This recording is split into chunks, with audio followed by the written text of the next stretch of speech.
Dewan Pimpinan Pusat Partai Demokrasi Indonesia Perjuangan siang tadi mengunjungi kantor Pusat Partai Persatuan Pembangunan. Kunjungan PDIP guna membahas selanjutan kerjasama antara kedua partai jelang pemilihan presiden 2024. Kita akan langsung bahasnya bersama dengan analis politik sekaligus Direktur Eksekutif Poltreking Indonesia, Hanta Yuda. Mas Hanta, selamat sore. Selamat sore, Marvin.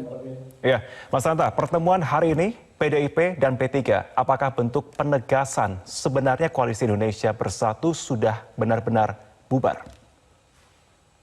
Iya, saya kira ini membuat semakin terang kalau bicara secara de facto Koalisi Indonesia Bersatu sudah lama bubarnya. Kenapa? Karena keduanya sudah berpisah haluan politiknya. Paling tidak P3 sudah keluar dari tiga partai itu. Nah, maka tidak begitu relevan lagi mengatakan bahwa mereka dalam satu bangunan koalisi, Marvin. Ditambah lagi potensi ketika P3 sudah mengusung Ganjar Pranowo, sementara PAN dan Golkar sampai saat ini belum menentukan, bahkan ada potensi akan berbeda dukungan terhadap Capres, maka ini saya kira tidak terlalu relevan lagi bicara tentang KIB. Kecuali mungkin mereka bisa merevisi dalam arti ketika misalnya akhirnya ketiga-tiganya memiliki keputusan capresnya sama.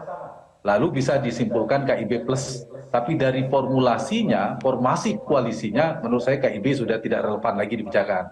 Termasuk kalau misalnya Golkar bersama PAN membentuk koalisi tersendiri. Itu bukan KIB yang dulu mereka deklarasikan bersama ketika nota kesepakatan bersama tiga partai. Jadi secara de facto KIB sudah tidak relevan untuk dikatakan dalam kontestasi politik saat ini. Apalagi capres yang kuat itu kan Ganjar Pranowo, Anies Baswedan, dan Prabowo Subianto. KIB tidak memiliki capres yang relevan yang memenuhi kualifikasi kuat secara elektoral. Jadi mereka mungkin akan memencar di beberapa koalisi yang berpotensi tadi, terutama di Ganjar dan Prabowo yang sekarang mereka potensi terbelahnya. Begitu, Marvin. Mas Hanta melihat pertemuan yang berlangsung hari ini, apakah PDIP tengah berupaya merebut suara kalangan tertentu? Kalau kita melihat kan dua-duanya basisnya berbeda.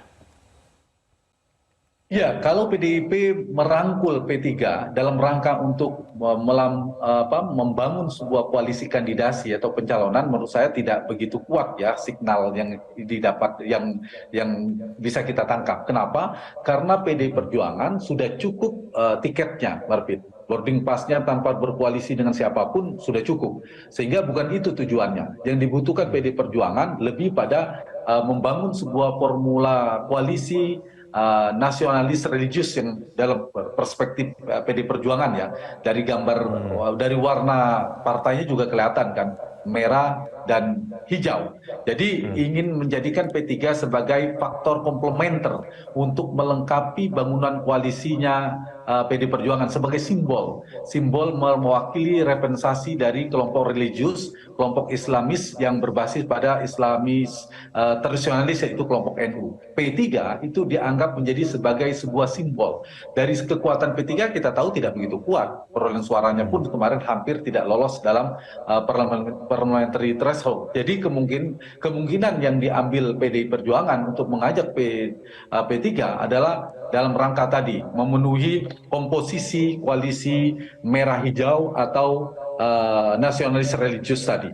Jadi lebih pada upaya untuk membangun persepsi dalam winning the election atau koalisi election itu untuk melengkapi bangunan koalisi supaya tidak terkesan PD Perjuangan sendiri, tidak dilengkapi dengan kelompok religius gitu. Ditambah dari sisi governability, nanti kalau misalnya seandainya menang pun bisa membangun pemerintahan dalam koalisi yang tadi itu, merah dan hijau. Jadi kebutuhan PDIP ke P3 lebih pada simbol merepresentasikan kelompok Islam.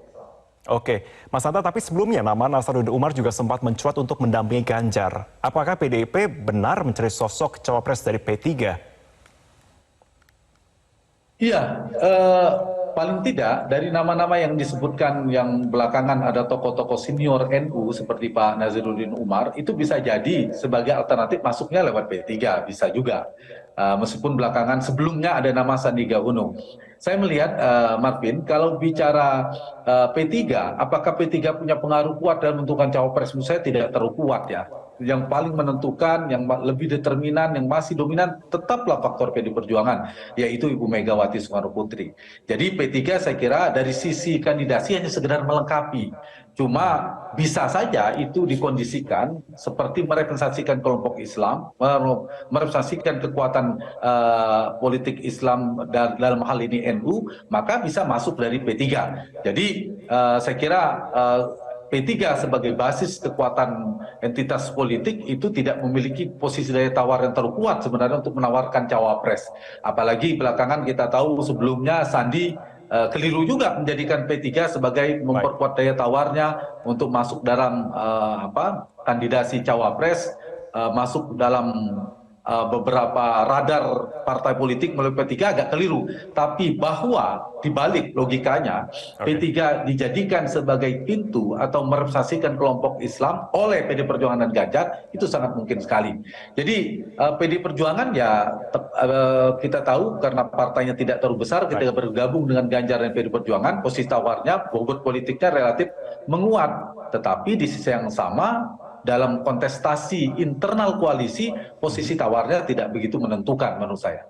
Oke, kita nantikan bagaimana untuk perjalanan juga terkait dengan jajan dan juga jajak elektabilitas yang masih terus dilakukan hingga saat ini. Terima kasih analis politik. Ya, paling tidak P3 punya peluang untuk lolos PT dengan melengket bersama dengan ini ada potensi ya, karena bergabung bersama Ganjar, bersama dengan PD Perjuangan untuk mendapatkan kotel efek ekor jas, simbiosis politik mutualisme lah bagi P3, sehingga partainya kecil kemudian diasosiasikan bagian dari Ganjar dan PD Perjuangan menjadi potensi dia mendapat ceruk dari pemilih religius, pemilih NU, pemilih Ganjar yang nasionalis ke PDIP, yang NU atau religius itu bisa dapat limpahan oleh P3 dapat dari sana. Itu dari sisi P3-nya. Sehingga dia diperhitungkan partai yang tadi tidak berpotensi lolos sekarang menjadi partai yang diperhitungkan. Itu dari sisi keuntungan dari sisi P3. Kalau dari sisi Ganjar dan PD Perjuangan tadi untuk melengkapi dari basis mewakili kelompok Islamis atau kelompok hijau tadi. Begitu, Marvin. Terima kasih Mas Hanta Yuda sudah bergabung bersama kami di Metro hari ini. Terima kasih.